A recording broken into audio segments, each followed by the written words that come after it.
Эмодзи, или как их еще называют, смайлики, могут иметь куда большее значение, чем может показаться. Если вы часто используете их в онлайн-переписке, помните, что даже простой эмодзи может быть не одинаково интерпретирован разными людьми, предупреждают специалисты. Один и тот же смайлик кто-то воспримет как милый или забавный, а кто-то сочтет непонятным или даже оскорбительным. Одна из исландских компаний попросила прохожих в Рейкьявике объяснить, что, по их мнению, означают показанные им эмодзи. Hvaða merkingu leggur í þetta tákn? Að vera leiður eða þreyttur eða eitthvað svoleiðis.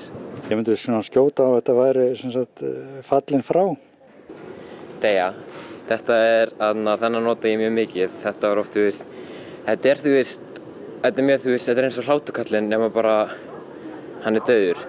Það gefur svona svolítið í skyn og hafur dáið úr hlátri. Þessi svolítið leiður.